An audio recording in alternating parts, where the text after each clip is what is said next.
Hola, ¿qué tal? Muy buenos días, muy buenas tardes, muy buenas noches. Espero que todas y todos estén bien. Vamos a platicar hoy sobre dos temas fundamentales, ¿no? Las emociones y la política, y sobre el adiós a los órganos autónomos. Vamos a dar una recomendación de libros y también vamos a hablar de un tema que pues está no tan alejado de la política, como son las cantinas. Está con nosotros, muy buenos días, muy buenas tardes, muy buenas noches, Fernando de Guarac y Alberto Márquez. ¿Cómo están? Hola, ¿qué tal? ¿Cómo estás? Mucho gusto a ti y a todo el mundo. Pues un gustazo estar acá con ustedes otra vez y a todos los que nos están viendo, saludos, a los que no, las que nos están viendo y los que nos están viendo, saludos. Y no, este tema de las cantinas es un tema trascendental para la vida pública. No lo dejes de lado. Quizá en las cantinas se expresan más teorías de lo que tú pudieras imaginar. Pero bueno, vámonos al tema. No, a ver, ya lo tocaste. Empecemos con el tema de las cantinas. Hay una cosa curiosa, fíjense, gracias por darme la entrada. No te vayas, David, por favor, hombre, si tú vas a pagar, ¿no? Oigan, las cantinas son muy interesantes porque nutrieron la vida pública de México durante mucho tiempo. Y no nada más la nutrieron en el sentido político, es decir, había muchos políticos, sobre todo el periodo posrevolucionario, donde las cantinas eran un centro neurálgico y también se convirtieron en el encuentro de los políticos con los periodistas. Ahí los periodistas que hacían la crónica política, los periodistas que seguían el tema político, obtenían mucha información yendo con los, ¿cómo se llama? Con las personas metidas en la política. Ahora ha cambiado. Las cantinas tuvieron una decadencia porque iniciaron otros modelos donde la gente se expresaba. Hay una clase política nueva que ya no va propiamente a esas cantinas viejas, a esas cantinas como tales, sino que van a las tiendas donde se toma café. Iba a mencionar la empresa, pero no nos ha financiado, así es que mejor no. Pero van a los cafés, van a los restaurantes de lujo, aunque también antes lo hacían, y las cantinas, sin embargo, han retomado, sobre todo en el centro histórico de la Ciudad de México, donde yo he vivido casi toda mi vida. Las cantinas se vuelven un centro neurálgico, no nada más de vida pública, sino de conocimiento de la ciudad. La ciudad la puedes entender a partir de las cantinas. Hay personas que, por ejemplo, mencionar la cantina que ya desapareció, que se llama La Vaquita, que estaba en la calle de Mesones y Isabel la Católica, si no me equivoco. Fue muy famosa porque arriba de ella estaba el Partido Comunista Mexicano. Y las anécdotas que cuentan es que José Revueltas, ese gran escritor mexicano y también terrible por sus escritos, ¿no? A mí me dan terror sus escritos de José Revueltas, pero terror diría él mismo metafísico, ¿no? El tipo iba a echarse sus tragos y después se quedaba ahí afuera dormido hasta que abriera el Partido Comunista Mexicano, que estaba en la planta superior. Y ahí entonces él trabajaba sin que le pagara, sin todo, pues a favor de una lucha social que él entendía. Ahora, lo paradójico de ese lugar, de ese inmueble que actualmente hay, es que ese inmueble lo ocupa la Fundación Carlos Slim. Imagínense lo que fue el Partido Comunista y ahora pues es una expresión completamente contradictoria, salvo que el maestro Slim nos diga y que ojalá que nos refute que él no es comunista o que es anticomunista, ¿no? Cualquiera de las dos cosas. Entonces las cantinas, yo voy a ir platicando sobre algunas cantinas a invitación, hay de todo tipo de cantinas. Los chavos, los jóvenes, los morros, las morras actualmente son más asiduos, sobre todo aquellos que tienen un dejo más cultural, ¿no? Más cultural y quieren revivir esos tiempos y están llenando otra vez las cantinas en la Ciudad de México. Y yo te podría decir que les podría decir que desde hace unos 10 años hay un renacimiento de las cantinas esas que escuchas la música que te duele, que te tomas 3 tragos y te dan tu botana, en algunos son 3, en algunos son 4, y voy a ir platicando también sobre esas cantinas y dando recomendaciones. De entrada, pues ya se me antojó irme en una cantina, pero ya es muy tarde y tenemos que terminar esto. Adelante con los otros temas. No te limites, no te limites. Bueno, estaba en el orden del día hablar sobre la importancia de las emociones en la política, ¿no? El famoso es un politicón, significa le da juego, no le da juego a las emociones. ¿Qué papel piensan ustedes que tienen las emociones en la política? Fer. Bueno, las emociones son fundamentales para el quehacer público y son tan importantes como la racionalidad a la hora de hacer política. En primer lugar, la política es espectacular. ¿Por qué? Porque tienes que generar un sentido de adhesión a una comunidad. Necesitas dar una idea, un orden, un sentido, necesitas generar símbolos de articulación y de legitimidad. ¿Para qué? Para que ese poder sea creíble. Y hay un tema adicional, hay un libro que a mí me abrió mucho los ojos en materia de comunicación política que se llama The Political Brain. Es un libro que escribió en 2006 un neurólogo llamado Drew Westen. Y de hecho, por el éxito de ese libro, Barack Obama lo llamó a su campaña presidencial. Y lo que decía Westen es que no hay mayor error que creer que la política debe ser absolutamente racional. ¿Por qué? Porque si partimos de eso, nadie va a nadie se va a ver atraído por la política y porque los seres humanos somos seres racionales y emocionales. Por lo tanto, una buena comunicación debe apelar a ambas cosas. Ahora bien, cuando eso se descuida, podemos tener una propaganda política meramente racional y ahí es cuando comenzamos realmente a legitimar un gobierno, no tanto por un proyecto, sino por una víscera. Alberto. Sí, bueno, evidentemente que la política, yo diría que nació con las emociones, es decir, la política está íntimamente coligada a las emociones. Yo diría, y yo lo plantearía de esta forma, el asunto es que de pronto, y a partir sobre todo de los 60s, quizá me vayan a corregir, pero a partir de los análisis sistémicos, a partir de la visión política de los sistemas, se empezó a pensar más racionalmente sobre la política. Es decir, hubo un boom donde recuerdo una frase cuando doy de pronto hay un curso, siempre recuerdo esta frase de que Samuel Huntington al escribir el orden político en las sociedades, en cambio, señala que el que controla su política controla su futuro y controla el gobierno y también incide en el control de las emociones. Y está yendo al punto de la razón. Es decir, cada vez especie de positivismo, quizá no sé si esté bien nombrarlo así, nos llevó de pronto a que la política tenía que ser completamente racional, es decir, plantear estrategias racionales, plantear estrategias de cómo vamos a conquistar el poder alejados un poco de la política. Después vino otro boom, sobre todo estoy hablando en las campañas electorales, donde ahora yo veo que sí consideraría como un poco de precaución a la hora de que está sucediendo esto. ¿Por qué? Porque de pronto las campañas dejan de ser completamente racionales y se vuelven totalmente emotivas, ¿no? ¿Qué nos ayuda o qué nos infiere? Que ya nos están vendiendo un producto solamente y puramente emocional. Y también un producto puramente emocional en la política, al electorado tampoco les va a llamar la atención. ¿A qué estoy pensando? Sobre todo, por ejemplo, gran parte de la estrategia, yo creo, de la excandidata del PAN, PRD, PRI, se basó en tratar de mover muchas emociones, ¿no? Quizá yo estoy equivocado, pero eran demasiadas emociones que supuestamente nos querían vender para hacerla como dirían en algún momento después en Inglaterra, una persona más común que los comunes, ¿no?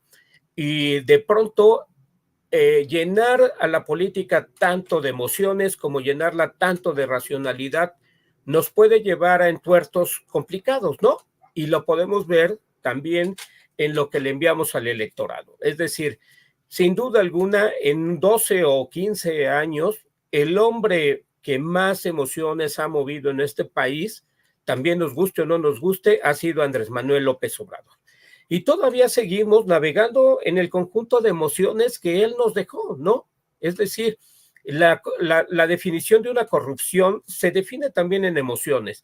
Y en el momento que ellos manejaron las emociones a su favor y las emociones de mucha gente que había sido excluida, pues tenemos ese resultado, ¿no? No quiero decir que construyes el populismo, pero sí nos lleva al tema emocional. No soy muy experto en este tema, he leído algunas cosas, sin embargo, sí me parece que la política tiene que dirigirse, voy a decir hasta una blasfemia, racionalmente hacia las emociones. Bueno, fíjate que a mí es un tema que me apasiona. He discutido mucho ya lo vamos a invitar en alguna ocasión, con mi amigo Carlos Rivera, que él es un psicólogo político. Y mira, yo creo que tiene que ver lo siguiente. Durante muchísimo tiempo, puede ser que a partir de la llegada de la modernidad, hemos querido separar la mente del cuerpo. El cuerpo es un tema muy interesante porque es por donde sentimos digamos, el órgano más extenso de los seres humanos es la piel, ¿no? Y en ese sentido hay un texto, no recuerdo el año en que se publicó, creo que por ahí de, no sé si 92, 93, puede ser que también 94, de Antonio Damasio, que titula el libro El error de Descartes. Y creo que este libro es fundamental para empezar a entender cómo las emociones participan en la toma de decisiones. Como te decía, a mí me parece muy interesante el libro porque Descartes es el que proclama, ¿no?, el pienso, luego existo.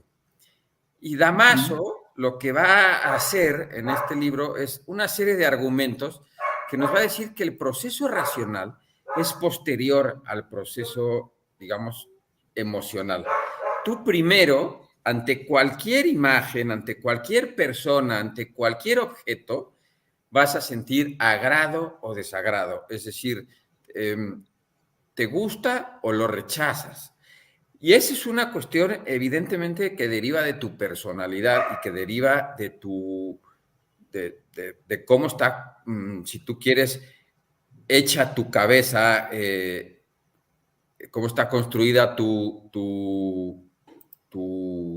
propia personalidad.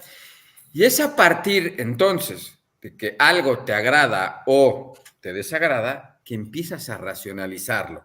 El caso, por ejemplo, de Andrés Manuel,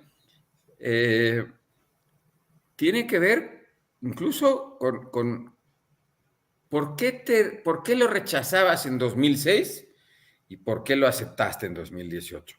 Ah, porque pues en 2018 ya era lo que como le decían en la campaña, ¿no? Los jóvenes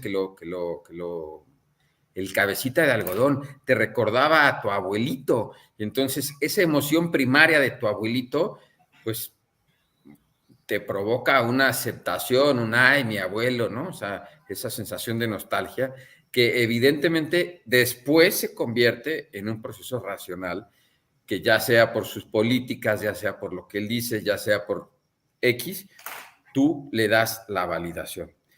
Pero es muy interesante, entonces, entender el papel de las emociones, porque no solo tienen un papel relevante en la racionalidad, sino que, por ejemplo, o sea, fíjate, un daño, yo te golpeo en la cabeza a ti, Alberto, a ti, Fernando, un daño en la corteza, digamos, prefrontal, puede hacer que tú seas incapaz de generar emociones para tomar una decisión. Hay una serie de cuestiones o sea, de tu cabeza, de las neuronas, que permiten que este proceso, como te decía, primero la emoción y posteriormente la razón, te den, te permitan, perdón, tomar una decisión. Y otra de las cuestiones, hablando de campañas, y con esto, digamos, concluyo la primera ronda, que me parece muy interesante, es que en una campaña política, generalmente hay dos tipos de emociones muy vinculadas, ¿no? La esperanza, o sea, eso de que esto va a mejorar, o el miedo, es decir, a que esto va a empeorar. Y digamos, los diversos candidatos juegan con esas emociones primarias, el miedo y la esperanza. Creo que el mejor ejemplo en ese sentido es la campaña, pues sí, la de 2006, pero también la de Obama. Incluso en la de 2006 es más explícito, ¿no? Es un peligro para México versus él sonríe, vamos a ganar. Pero el manejo, por ejemplo, de la esperanza que dio Obama en el 2008 con el Yes We Can, fue muy interesante el impacto que esa frase tan cortita, sí podemos, ocasionó en el electorado norteamericano. Fer, ¿me dejas hacer unos comentarios antes de que te... Mira, justo me iba a acordar que ese símbolo del muñequito de AMLO diciendo sonríe, ya ganamos, me parece un ejemplo perfecto de una buena campaña que impactó.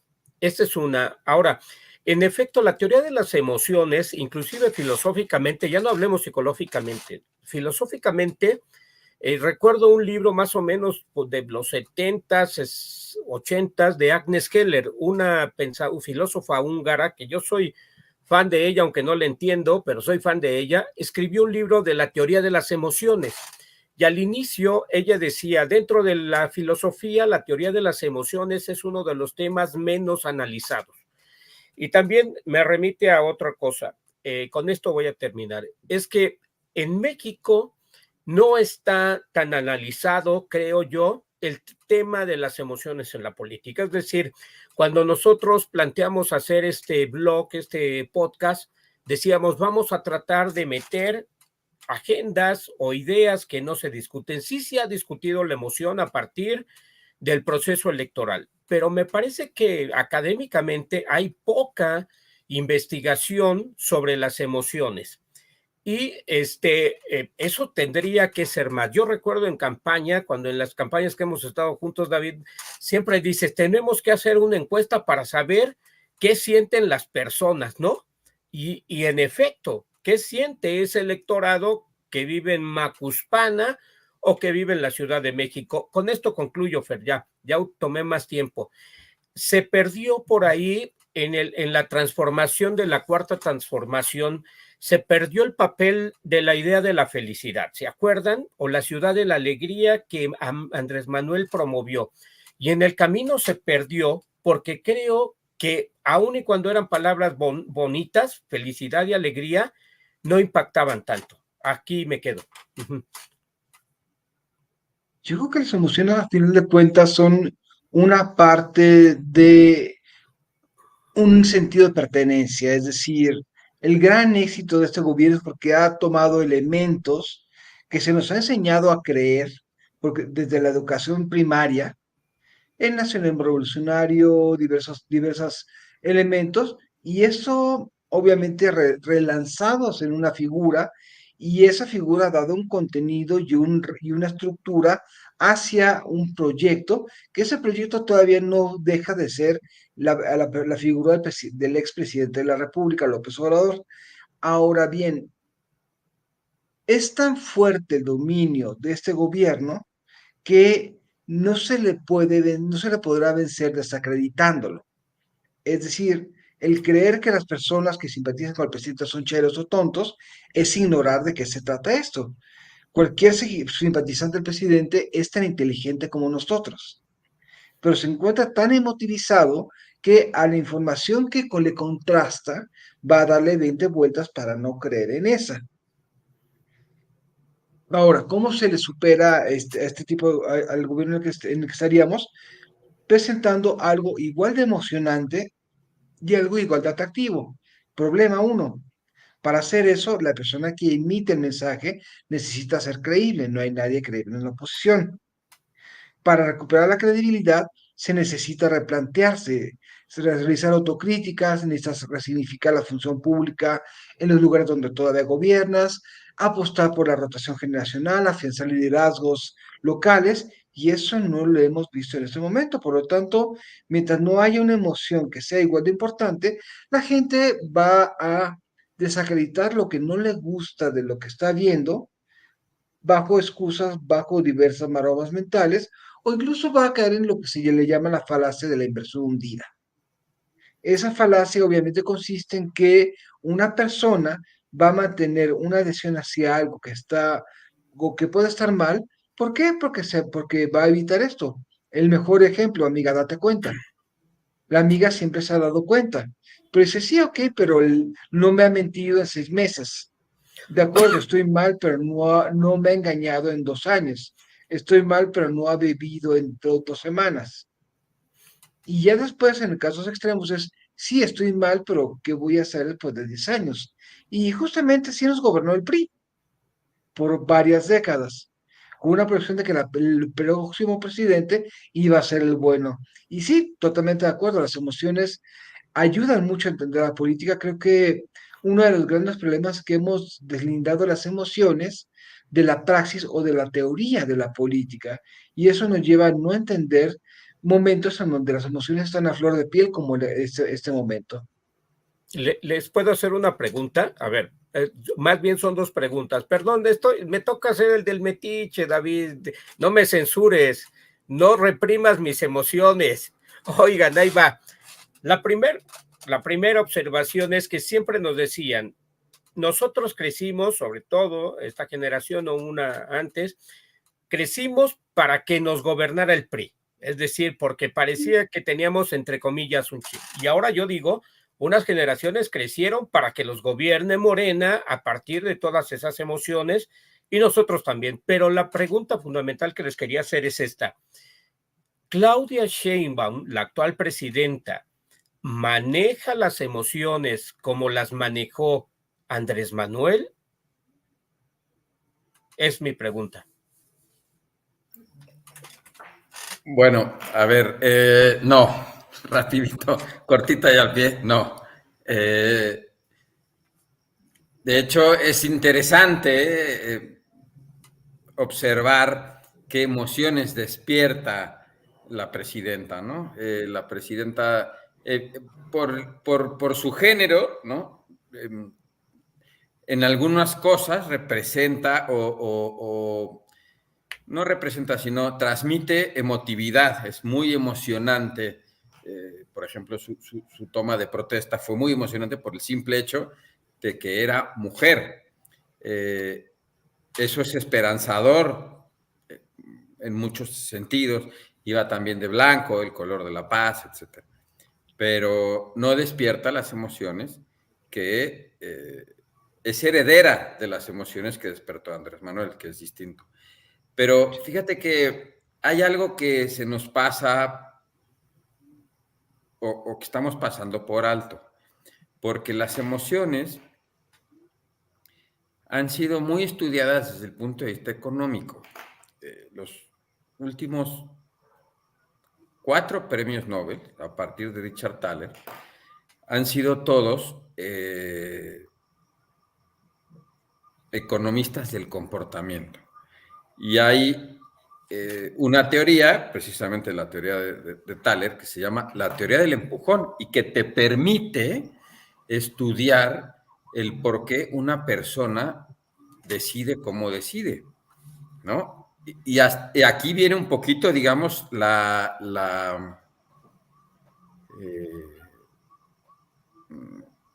¿cómo se le dice? Aquí viene un poquito lo negativo, si tú quieres. ¿Hasta qué punto, cuando tú empiezas a incidir en el comportamiento, hasta qué punto puedes hablar o no de manipulación? Muchos gobiernos apuestan a teorías del comportamiento para modificar conductas atípicas en la sociedad. El ejemplo más básico: estás borracho en un bar y te orinas por todo el baño. ¿Qué hace una persona? Pues al mingitorio le pone la flechita de los, del tiro con arco, ¿no? Y entonces por muy, deberías estar casi cayéndote, ¿no? Para que instintivamente no estés, estoy hablando de los baños de los varones, por supuesto, donde pues instintivamente estás atinándole. Eso ahorra un montón de agua, evidentemente ahorra el hecho de que tengas que estar limpiando cada 2 por 3 el baño. Ejemplos en la movilidad, cuando tú, en Bogotá, por ejemplo, que han puesto letras de canciones en los pasos cebras, porque la gente en Bogotá pues no pasaba por los pasos cebras, ¿no? Entonces pusieron letras de canciones y entonces la gente va, cruza por el paso cebra y va leyendo, a ver, ¿qué estrofa es esta, no? Algo muy interesante para que tú pases precisamente y adquieras mayor seguridad vial, lo que hemos visto en el metro de la Ciudad de México. Entonces, ¿a qué voy? Que sí hay evidencia de que las emociones inciden en la toma de decisiones, pero esa evidencia está ahorita en el ámbito económico, pero no hemos estudiado de fondo cómo esa toma de decisiones podría llevarse al mundo de la política. Creo que en México sí hay experiencias en el ámbito económico, pero no hay evidencias todavía en el ámbito político, en el sentido de hacer investigaciones de, por ejemplo, si Morena te lleva a un rechazo, o sea, te provoca. Hay investigaciones en los Estados Unidos que te dicen, ¿qué ves? ¿Qué sientes cuando ves a Trump? ¿No? Y entonces hay gente que te dice heroicidad y hay gente que te dice asco, emociones muy primarias que tienen que ver pues con la propia imagen. Entonces, creo que esa es una cuestión que hay que darle más seguimiento, hay que darle más profundidad, que como decía en un principio, tiene mucho que ver con la propia personalidad, pero sí es verdad que la evidencia en las ciencias sociales, porque la economía es una ciencia social, sí determina que las emociones tienen un impacto muy fuerte en la toma de decisiones. ¿Quieres comentar algo, Fer? Lo que dijo Alberto, sí, López Obrador gobernó manipulando nuestra víscera. Y Claudia Sheinbaum no lo ha logrado eso y yo creo que no lo va a lograr y no es su objetivo. Eh, Pienso que en estos momentos se está creyendo que puede comunicar como López Obrador y vamos a ver en las próximas semanas que no va a ser posible hacer eso. ¿Por qué? Porque es un arquetipo distinto, son perfiles distintos y aquí el reto va a ser, una vez que se dé cuenta de eso, cómo va a comunicar auténticamente ella y dos, cómo va a llenar los vacíos que vaya dejando una persona que ya está en retirada.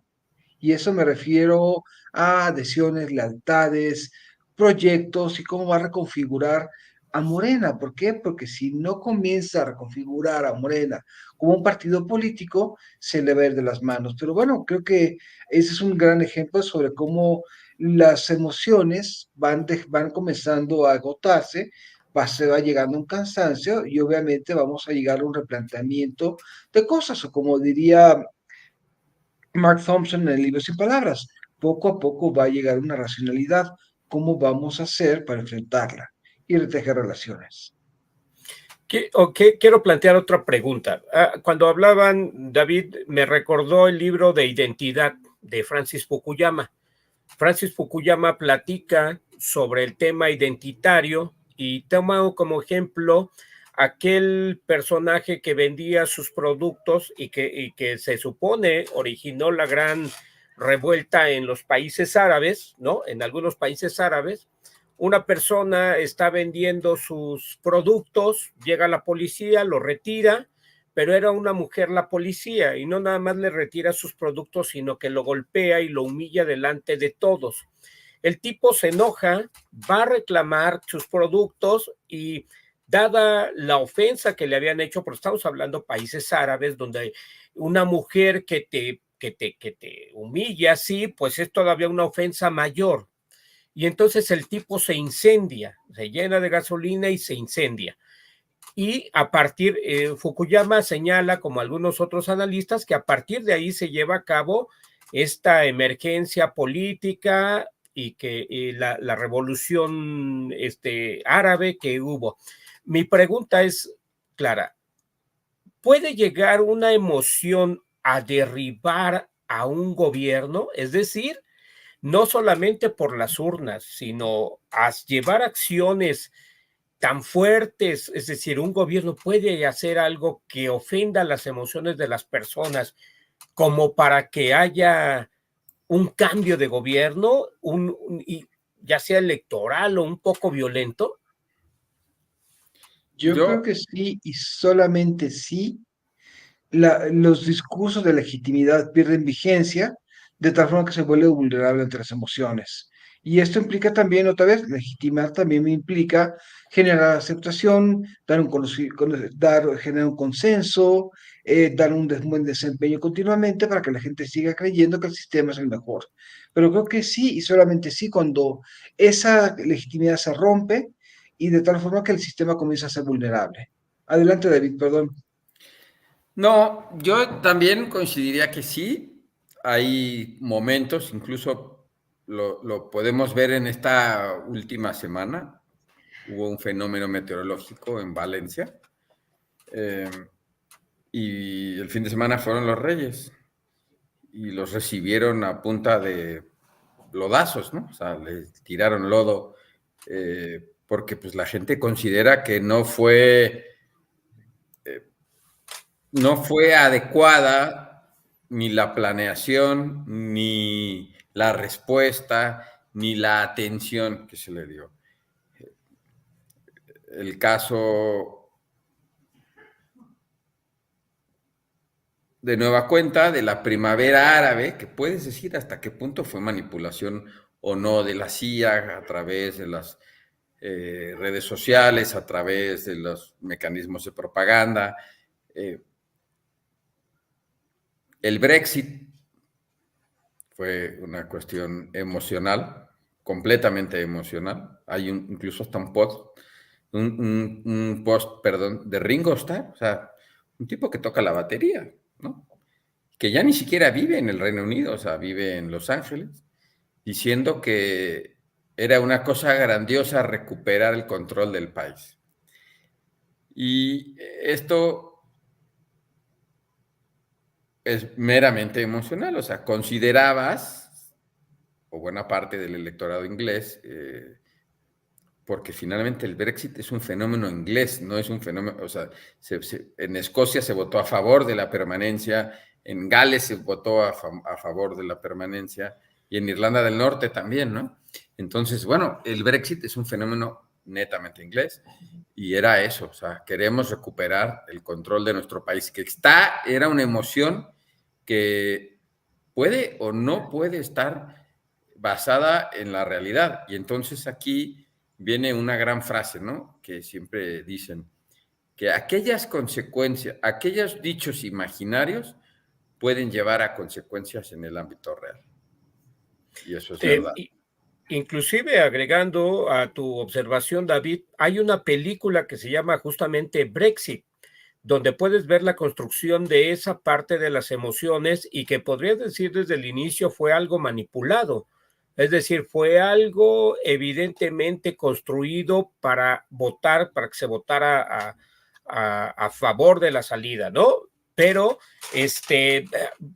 va otra pregunta. Lo que está sucediendo actualmente, y quizá pasamos a esos temas, lo que está sucediendo actualmente con el Poder Judicial, ¿sí está moviendo emociones en México?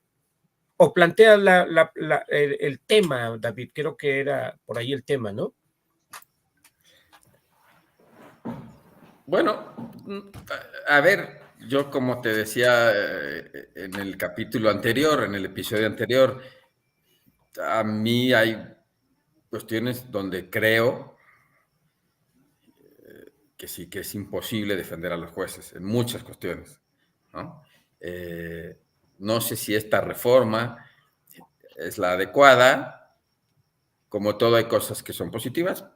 Tiene una parte que creo que es muy peligrosa, pero sí te mueve una emoción, de rechazo, ¿no? A gran parte de la gente o a una parte de la gente, y luego a otra parte que la llena de esperanza porque estás viendo que este sector, ¿no? Poder judicial, pues está lleno de corrupción, pero vuelvo a lo mismo que te decía en el Brexit. O sea, el Brexit no es que fue manipulado, ya existía una emoción previa a la campaña electoral donde el sentir colectivo ya te decía que la Unión Europea no le permitía al pueblo británico ser dueño de su destino.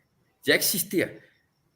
Esto no quiere decir que eso haya sido real, pero ya existía eso. De la misma forma, si tú lo quieres ver pasándolo al tema de la reforma judicial, ya existe una sensación, una emoción social donde te dice que el Poder Judicial está corrupto.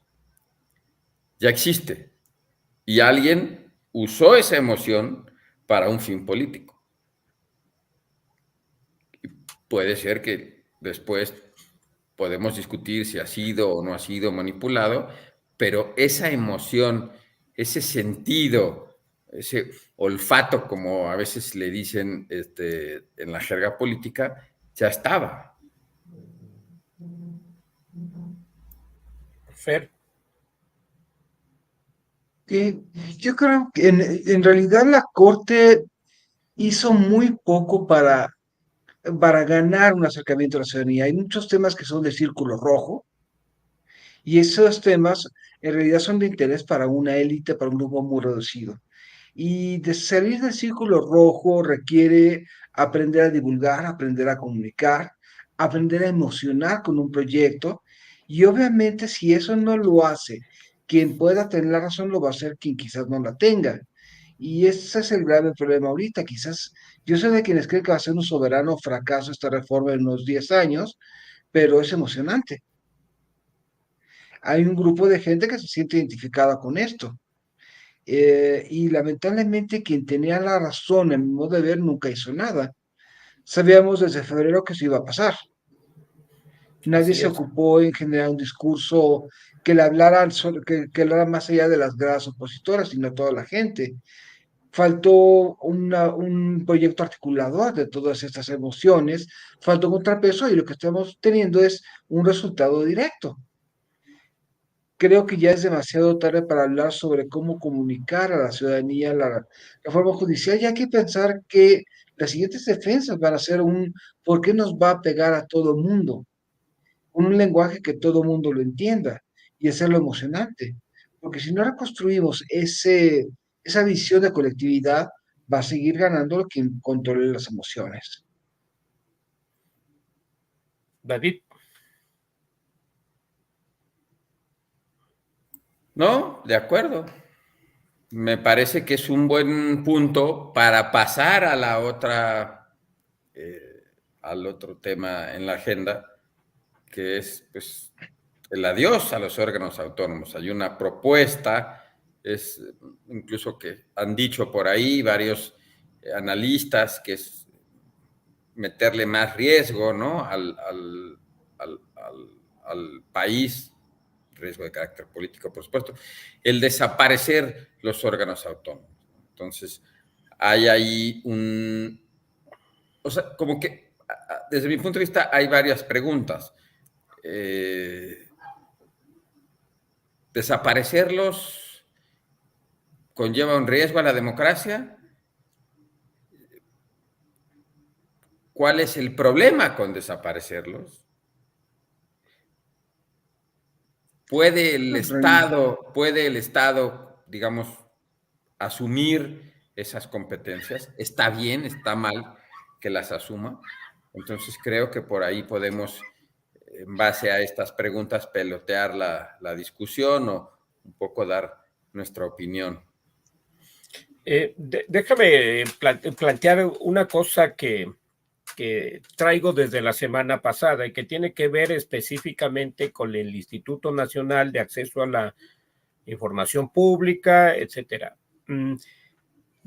Se aprobó la semana pasada la cuenta pública del 2021, es decir, del ejercicio de gobierno de 2021, y en el dictamen que presentó la Comisión de Presupuesto y Cuenta Pública de la Cámara de Diputados, evidentemente, había un apartado especial donde señalaban lo que la Auditoría Superior detectó sobre el INAI. Y en esa parte también mencionaban que a los empleados se les estaba pidiendo un 10% de su salario como el diezmo, o como comúnmente se le denominaba o se le denomina el diezmo, que muchos partidos políticos lo piden, muchos gobiernos lo piden como una forma de supuestamente mantener al partido, a los que no tienen chamba, etcétera. Me llamó la atención porque hacían un énfasis tan específico sobre el INAI. Y ahora veo las declaraciones porque uno de los dictámenes que inminentemente se van a discutir tiene que ver con la desaparición de esto. Entonces, yo me preguntaba, ¿qué pensará la gente, las personas en la calle sobre la desaparición del INAI? Y, como diría el clásico, yo a mí mismo me respondía, nada. Es decir, para las personas, para el común de las personas, el INAI no representa nada, y tampoco representa para otros críticos que promovieron la transparencia y todo esto, porque no dio los resultados que nosotros esperábamos. Es decir, se construyó una institución que es burocrática, que es costosa, donde cupieron, utilizo esa palabra de énfasis, donde cupieron los cuates de los políticos que aprobaron y que diseñaron eso, y que no nos arroja más que beneficios para los especialistas, es decir, para que los que formulamos una solicitud de información, para los que andamos indagando, pero esa es por una parte. Y por la otra parte, si Morena fue el adalid de la lucha contra la corrupción, contra un sistema corrupto que era opaco, etcétera, pues entonces dicen, entiendo su discurso, pues ¿para qué? Si nosotros somos los que vamos a combatir la corrupción, ¿para qué necesitamos que haya un organismo fuera si nosotros lo podemos hacer? Porque ¿quién lo haría mejor si nosotros somos los que promovimos la anticorrupción, en contra de la transparencia? A final de cuentas, creo que este proceso de transición democrática logró la construcción de instancias o de instituciones que le ayudaron a subir a Morena, que le ayudaron a construir su narrativa y que ya no los necesita. Bueno, los autónomos se crearon porque el poder nunca se va a autolimitar. Es correcto. El poder se autolimita, va a generar, se puede se autolimita o va a decir que se está autolimitando cuando va a simular. Por lo tanto, órganos autónomos como los que van a desaparecer se hicieron para separar del ámbito de control del gobierno ciertas funciones para garantizar que se apega a esos estándares. Y aquí completamente coincido con que la desaparición va a hacer que el Ejecutivo se autorregule en temas que no debería, que son sobre los que va a darle la vuelta, sobre los que va a simular. Y es un gran riesgo no solamente de desempoderamiento de la ciudadanía, sino de fortalecimiento de los márgenes de opacidad de los gobiernos. Ahora bien, los propios órganos autónomos hicieron muy poco para legitimar su funcionamiento. ¿Cómo es posible, por ejemplo, que tengamos un INAI que es vanguardia mundial, que cumple con que es un ejemplo de diseño a nivel internacional, pero en un país donde los índices de corrupción nunca bajan, los índices de percepción de corrupción nunca disminuyeron? Correcto. Y esas son cuestiones que se tienen que hacer. Y obviamente este gobierno parte de una premisa. Este gobierno va a ser demócrata siempre y cuando la democracia le diga lo que desea escuchar. Cuando le dice lo que no desea escuchar, le va a ser incómodo y tiene la fuerza emotiva y la fuerza moral suficiente para ser creíble. Y quienes tienen quizá la racionalidad técnica, quienes tienen la razón sobre lo que se debe o no se debe hacer, ahorita parten del descrédito. Y esa es la gran tragedia en estos momentos que, en mi opinión, no solamente pudo haberse evitado, sino que realmente no cuidar esa legitimidad nos llevó a la situación en la que estamos. Yo voy a meter un poquito de cizaña. Creo que hay muchas falsedades en el discurso de los órganos autónomos. Primero que nada, no son órganos técnicos. Sí toman decisiones de carácter político. El mejor ejemplo es el IFETEL. No le quiero dar a Slim la 4, ¿cómo se llama? La red 4, 4K. ¿no? O sea, para que tengas teléfonos, telefonía celular, video y televisión por cable. No quiero. Esa es una decisión de carácter político. O sea, no es una decisión de carácter técnico. Es más, o sea, te diría que lo técnico apunta precisamente a que se la tienes que dar porque probablemente la compañía del señor Slim, pues es la que tiene más inversiones, más presencia, más, ¿no? Tú te vas al pueblito perenganito de Campeche y tu teléfono del señor Slim tiene señal y te traes el del gringo y ahí no hay señal. Entonces lo técnico, pues sí te dice que pues entonces se lo tendrías que dar. Pero tomaron una decisión pues de carácter político. No estoy tan seguro que sea una buena decisión desprenderse del Instituto de Acceso a la Información Pública y de Transparencia, ¿no? O sea, no estoy seguro que esa sea una buena decisión porque, o sea, por la experiencia reciente, tú le preguntabas al gobierno cuánto está costando el balastro para el Tren Maya, y entonces te decían que era un tema de seguridad nacional, porque como lo llevaba la Secretaría de la Defensa, pues no podía saber, ¿no? ¿Quién le ponía medianamente un alto a esas cosas? Pues era el INAI, ¿sí? O sea, el que tú pudieses preguntarle al gobierno, saber. Ahora, también es cierto que en la práctica el INAI era un órgano donde la oposición le preguntaba cosas al gobierno. O sea, era un órgano que finalmente tenía una parte muy política. O sea, las personas que le preguntaban eran pues porque trabajaban cuando gobernaba el PRI, pues era porque trabajaban en el PAN o porque trabajaban en el PRD, y entonces estaban buscando la información para salir en tribuna y decir, y aquí dice que entonces tú hiciste esto y esto, ¿no? Entonces, pues también esa parte hay que considerarla en el debate. Yo creo que necesitamos aprender a tomar con criterio estas afirmaciones, es decir, ¿qué órgano va a tomar una decisión totalmente técnica? Ninguno. Ahora, hay ciertos mecanismos que permiten que las decisiones sean más consensuadas, una idea de colegialidad, en donde cada órgano tiene sus propias facciones, quizás tiene exposición a ciertas presiones, pero eso no lo puede lograr un órgano legislativo. ¿Por qué? Porque su lógica es negociación, no necesariamente una ponderación colegiada.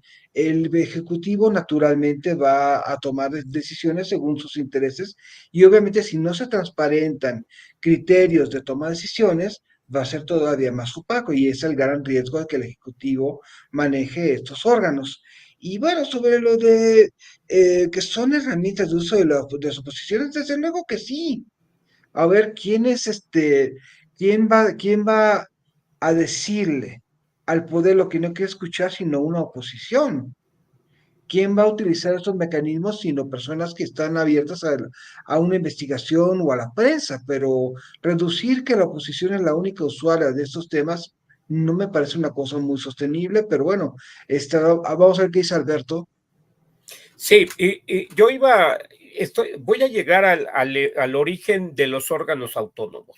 A mí me parece que la intención de los órganos autónomos tenía sentido, es decir, pues regular o transparentar lo que el gobierno está haciendo, ¿no? Pero hay una decisión política, es decir, y aquí es una gran paradoja. Miren, la primer paradoja es que ¿quién elige a los integrantes de los órganos autónomos? Quien los elige es el Congreso de la Unión. En el Congreso de la Unión hay una serie de partidos políticos, en especial quienes promovieron esto, que eran el PAN, el PRD, el PRI. Y recuerdo alguno en un órgano, que un asesor del PRD no cumplía los requisitos para ser titular de un órgano autónomo. Sin embargo, como era de la casa y era cuate, hubo un acuerdo entre los tres partidos políticos, PAN, PRI, PRD, para nombrarlo. ¿Por qué? Porque el problema político, creo yo, evidentemente hay una decisión política. Sí, hay un sustento técnico en sus decisiones, pero siempre va a ser una decisión política. Y esta decisión política viene desde el origen, en quién nombra a estas personas. Yo no encuentro un mecanismo, sinceramente, de cómo crear o cómo nombrar a un titular. Imaginemos que vayamos al pasado. Estamos construyendo el Instituto de Transparencia o le estamos dando autonomía. ¿Cómo nombramos a su titular sin que esté impregnado de inicio de un sesgo partidista? Es muy difícil, ¿no? Porque los mismos diputados lo eligieron y ni modo de que él ya electo tome una decisión contraria al propio Congreso, por ejemplo, ¿no? Entonces, es una gran paradoja. Ahora, todos estos órganos autónomos, en efecto, le ayudaron en una parte a la oposición. Ya te podría decir que ayudaron en una parte, pero recurría mucha gente, recurrían especialistas, etcétera. Yo creo que el grueso de la población no acudía a esto por un desconocimiento, por una especialización que no tienes de pronto, pero en efecto lo que nosotros vimos es que la oposición lo utilizaba. Sin embargo, no importa, así como hablábamos, ¿para qué va a servir no que tú saques esa denuncia si no hay un método para que de verdad se castigue al que es corrupto, ¿no? Y esto no es ahorita, sino es desde el sexenio de Peña Nieto, también hubo casos donde se exhibió por transparencia o por muchos organismos y tampoco hubo resultados. En efecto, yo iría a lo que dijo Fer también hace rato, pues sus resultados son mínimos y el asunto es que la corrupción sigue ahí, venga el gobierno que venga, y entonces dirías, pues ¿para qué sirven si no, si tú tienes a una persona que te ayuda, ¿no? A verificar tus finanzas y a limitarte, pero al final del mes ves que estás en números rojos, entonces esa persona no te ayuda mucho, ¿no? O tienes que tener más ingresos. Entonces creo que sí, en efecto, el origen está desde no necesariamente de toda la intención, sino de cómo los creas y creas mecanismos también para que no lleguen hasta el final con las consecuencias necesarias, ¿no? Es decir, ¿qué efectos tendrá? Y cómo nombras a ese grupo de privilegiados que se van a sentar a tomar decisiones políticas a partir de los análisis técnicos. Mira, a mí me parece que otra de las cuestiones que hay que discutir sobre los órganos autónomos en parte excede digamos, a lo que son los órganos autónomos y que incide en lo que es el diseño del Estado. Pero el Estado mexicano tiene órganos que hacen, digamos, más o menos la misma función. En el caso electoral, uno cabe preguntarse, ¿para qué tantas instituciones de carácter electoral? O sea, ¿para qué la Fiscalía? ¿Para qué el INE? ¿Para qué el Tribunal Electoral? ¿No? Eso, o sea, desde el punto de vista, digamos, de la eficacia, de la eficiencia, de los recursos públicos, no sé si es la mejor opción. En el caso, por ejemplo, de los órganos autónomos, pues está todo lo que tiene que ver con los productos y servicios. Todos consumimos cosas. Entonces tienes a la COFEPRIS, que es para lo sanitario, a la otra que es para el de telecomunicaciones, a la otra que es para el de competencia. Y así podemos, y todos al final están relacionados con aquello que tú compras y que necesitas para tu vida diaria. Entonces, para acotar un poquito la discusión, pues también me parece que es necesario discutirlos desde el punto de vista de su engranaje en el Estado, porque, como te decía, o sea, tienes el IFETEL y luego hay competencias de telecomunicaciones que no están en el IFETEL, sino que están, por ejemplo, en la Comisión Federal de Electricidad con el tema del Internet, o que están en esta cosa, ¿cómo se llama? El proyecto este pues de conectividad que están en la COFESE. Así estamos digamos, en varias instituciones que se reparten las competencias y que a la hora de la hora, o sea, a la hora de que sí se afectan los intereses de la ciudadanía, pues se pasan la pelotita unos a otros y te dicen, eso no es aquí, ventanilla equivocada, tienes que ir allá, tienes que ir acá, ¿no? Poner una queja, por ejemplo, en la Conducef por el tema de tus derechos financieros, pues puede llegar a ser un suplicio, porque se echan la pelotita la Conducef, los bancos, ¿no? La COFESE. Entonces, no está en el centro del proyecto de los órganos autónomos, digamos, el interés o el cuidado, si tú quieres, de los ciudadanos. Y eso a mí me parece que, o sea, como te decía en un principio, pues sí viene a completar un poquito la película sobre, pues son indispensables, híjole, pues en teoría sí, pero en la práctica parece que no. O sea, en la práctica, México es de los pocos estados donde existen órganos autónomos. En el caso, por ejemplo, de materia electoral, en muchos estados, el Ministerio del Interior o lo que aquí sería la Secretaría de Gobernación, es el que asume la organización de las llamadas juntas electorales, que entiendo que en México, por la desconfianza al partido único, existe un instituto que pues, da certeza, ¿no?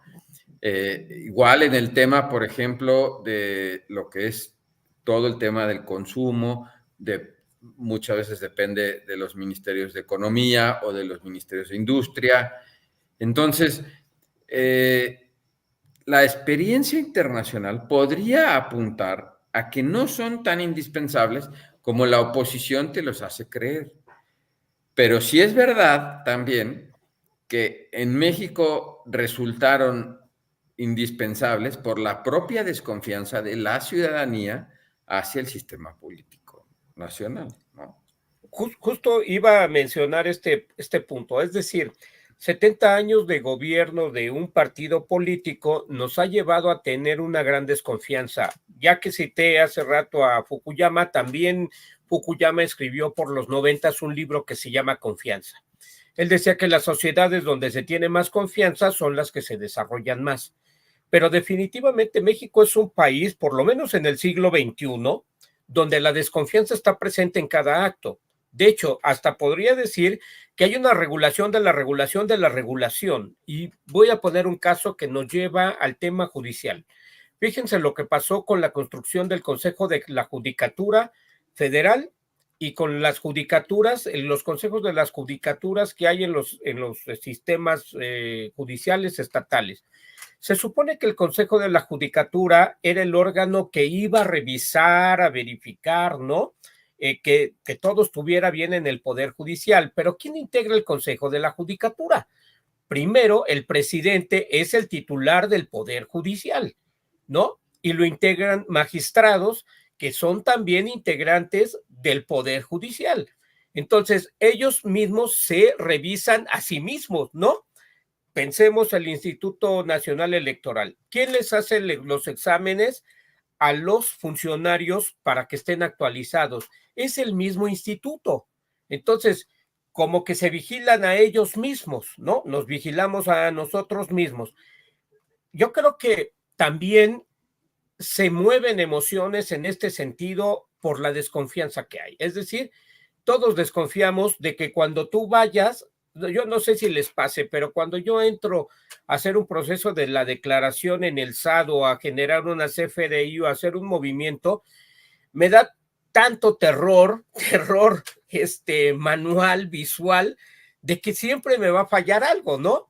¿Y quién podría confiar que de verdad nos cobran los impuestos y que los impuestos nos están ayudando? Entonces, imagínense también lo que sucede. Tenemos una auditoría superior de la Federación.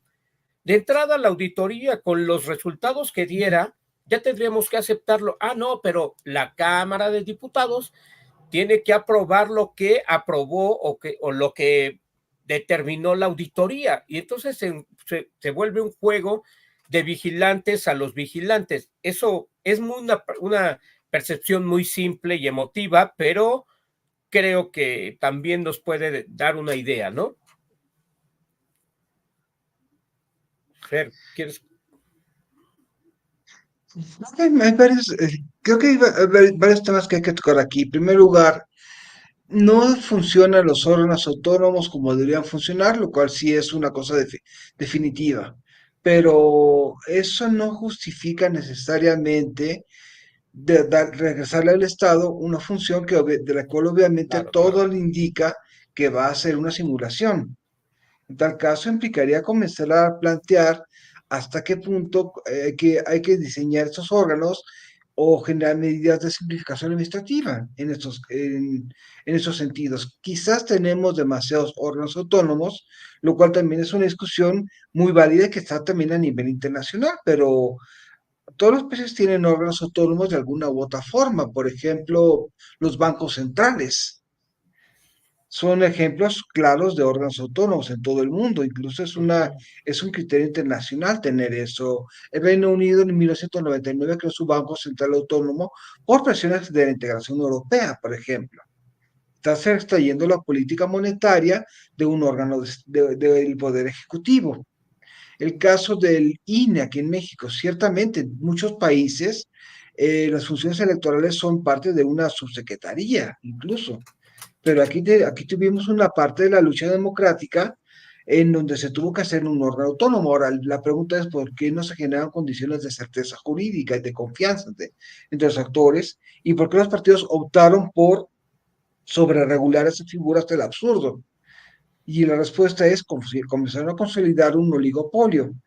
Y en esos sentidos, quizás habría que revisar cómo el Estado va a tener que ser garante de los diversos temas, como la transparencia, protección de datos personales, especialmente cuando la propia propuesta del gobierno federal que presentó el viernes en materia de administración pública federal está señalando claramente que va a haber un gran control del Estado hacia las personas en datos biométricos, en seguridad pública, en localización, y aquí necesitamos hablar de qué tanto la reforma, como se está planteando de separación de órganos autónomos, le va a dar demasiado margen de discrecionalidad a costa de garantías como la intimidad, como la protección de datos personales, y que tanto el Estado va realmente a responder con temas que no va a querer aportar, como la apertura de datos. Es un tema muy interesante, pero creo que el desaparecerlo porque no sirve,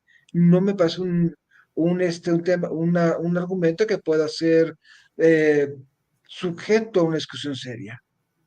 Coincido con Fernando en el hecho, es que no necesariamente tienes que desechar el auto porque te están fallando las llantas, ¿no? Sino que tienes que revisar cuáles fueron los errores en la construcción de esa institución, que tiene, por supuesto, buenas intenciones. Desde mi punto de vista, va a ser un éxito la construcción de la Secretaría Anticorrupción, etcétera, pero va a ser un éxito para Morena, no va a ser un éxito para el objetivo y el fin que se persigue en esta materia. Es decir, yo creo que va a ser una institución, un elefante blanco que va a ser solamente de agilizar trámites, no va a dar resultados, pero eso es lo que les interesa a ellos, porque dirían los 30 y tantos millones que votaron por ellos les dan esa legitimidad, lo cual no creo que sea adecuado, porque justo, y yo creo que están construyendo también un monstruo que puede ser usado contra ellos y que no se dan cuenta de eso, ¿no? Porque también Morena no es una unidad y también entre ellos hay diferencias y hay diferencias de cómo se van a manejar los recursos. Yo quiero ver en los estados de la República, cuando el Congreso no sepa cómo maneja los recursos, el estatal, ¿qué vas a hacer? O el municipio frente al estatal. Entonces, me parece que sí va a ser un éxito para ellos. No va a ser un éxito para los objetivos y fines que se persiguen. Hay, por supuesto, aparte, yo no creo que tú puedas construir unas instituciones simple y sencillamente a partir de 2, 3 meses que te pongas a arrastrar la pluma. A mí me parece, yo ya le eché una ojeada porque ya está la iniciativa, la presentaron, llegó el jueves, ya la pueden consultar, el viernes creo que ya por ahí te la mandé, David, ¿no? Ya lo pueden consultar, y lo pueden ver que no está bien hecha, que tiene errores garrafales, institucionales, de objetivos, pero que lamentablemente va a ser aprobada porque, ojo, tampoco tenemos una oposición que sea capaz de decirle al otro, oye, esto puede perjudicar, esto, sino porque de antemano rechazan todo, ¿no? De antemano rechazan todo sin haber leído, sin haber estudiado, y van a declarar que pues es la muerte de la democracia. Yo creo que sí, no debe de desaparecer, pero sí debe de revisarse por qué rayos no me está dando resultado el auto, ¿no? Y, las llantas no funcionan, pues cambiemos las llantas, ¿no? Ya lo hicieron con el INE, intentaron acotar al INE, no pudieron, bueno, generaron sus consejeros para que el INE esté más o menos a su favor, pues podían haber hecho eso con el INAI, ¿no? Porque vas a destruir una institución que, ojo, costó mucho trabajo en este proceso llamado transición democrática, construirlo para que lo deseches como un valor simplemente, ¿no? Como un valor que no servía para nada. Y ojo, no es que esté a favor de lo que haga o no haga, mejor dicho, del INE, del INAI, sino pues no ha demostrado los resultados que esperábamos, porque ahí están si fue construido para evitar eso, no lo ha evitado, es lo que creo. Pero eso no quiere decir que sea mala y que le tengas que decir al que tenemos que vigilar que se vigile a sí mismo, ¿no? Pero fíjate que estabas hablando de algo que es muy interesante y desde mi punto de vista, porque también va así. Los órganos autónomos están vistos como opositores al gobierno. En el caso del INAI, la respuesta que da la presidenta, porque el INAI después de la elección solicita una reunión con la secretaria de Gobernación. Y entonces, lo que se le había pedido hace 1 año y medio, oye, reduce tu presupuesto, reduce no sé qué, no. Van a la reunión después de la elección y ofrecen exactamente lo que se les había pedido hace 1 año o año y medio. Y la respuesta de la presidenta es, pues llegaste tarde, porque ya se presentó la reforma, ya hubo una votación, hay un mandato popular que dice que te tengo que desaparecer. Y entonces, este juego que podemos incluso definirlo como un juego perverso, o sea, no te doy lo que tú me estás pidiendo, me espero, y entonces cuando, pues ahora sí que vino la avalanchota y salió que pues perdí, entonces ahora sí negocio y digo, oye, no, sí, siempre sí te lo doy, ¿no? Sí, o sea, y lo había mencionado Fernando. Fernando decía, ¿por qué todos esos órganos no se pusieron las pilas y dijeron, oigan, aquí no está funcionando No, esto, por eso, o sea, cambiémoslo? no tuvieron olfato, ¿no? O sea, no leyeron, pues sí, la realidad, o sea, que era lo que estaba palpándose a la hora del proceso electoral. Pero al final, yo lo que quería aportar, para ser un poco más claro y explícito, pues era eso, o sea, fueron vistos desde hace mucho tiempo como opositores al poder del presidente de la República y ya ahora de la presidenta de la República, ¿no? Y Pero, por lo tanto, entraron a la dinámica de poder, no se ciñeron a lo técnico. Entraste a jugar un juego que quizá no te correspondía. pero si hiciéramos un análisis, es decir, evidentemente los órganos autónomos tenían que acotar el poder.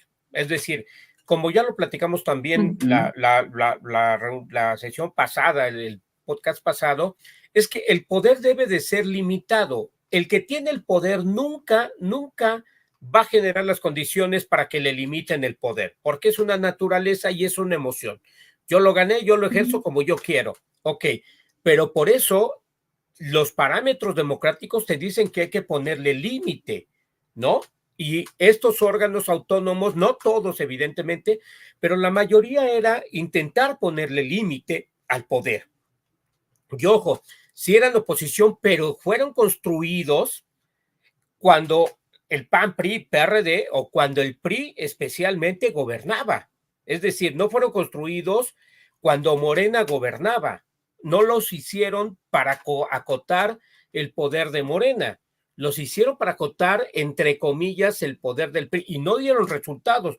De eso estoy completamente de acuerdo. Entonces, claro, la narrativa, como yo me explicaba, pues claro, si nosotros somos los anticorrupción, ¿para qué queremos un órgano si nosotros podemos hacerlo bien? Claro, es una narrativa, pero tenemos, o sea, como sociedad, y eso no implica que ames más o menos a Morena y que votes a favor de ellos.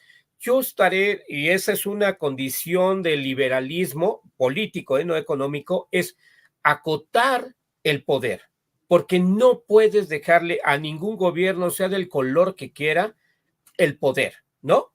¿Por qué?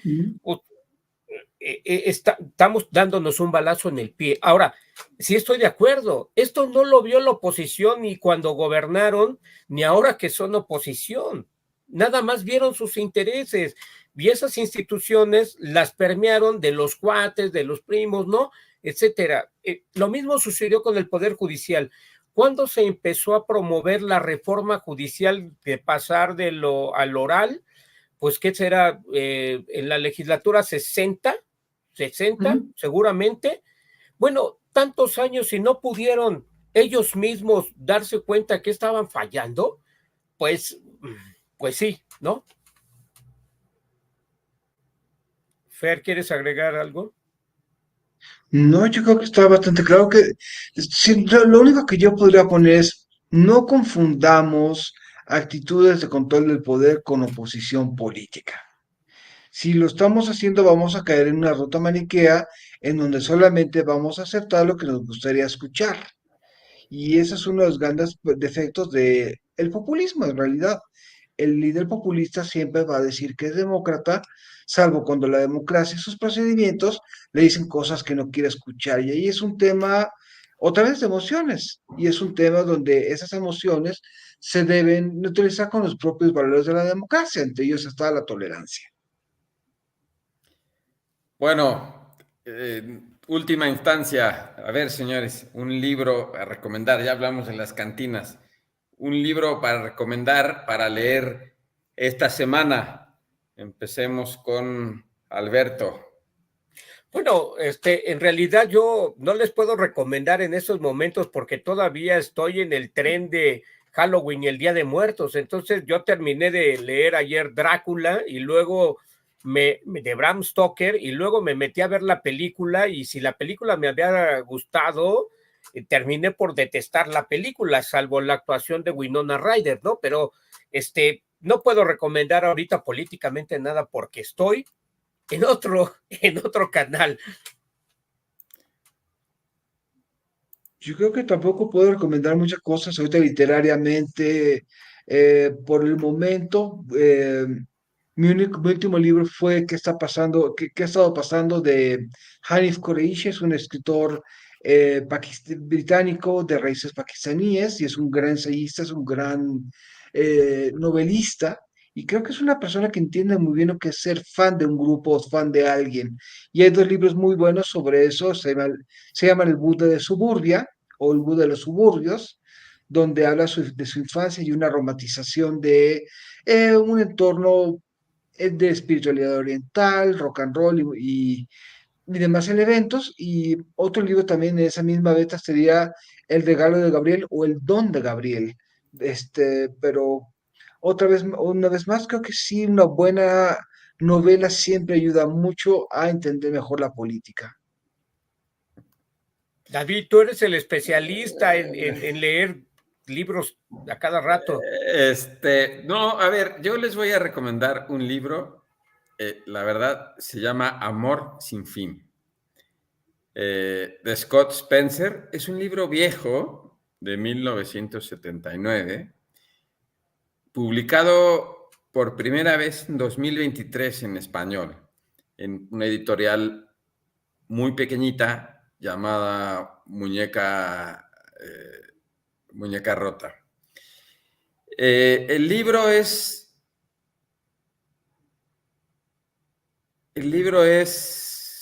una historia que a mí me recordó mucho a la película El cartero siempre llama dos veces. Es una historia de amor, pero no es una novela romántica. El amor es deseo, el amor es obsesión, el amor es locura.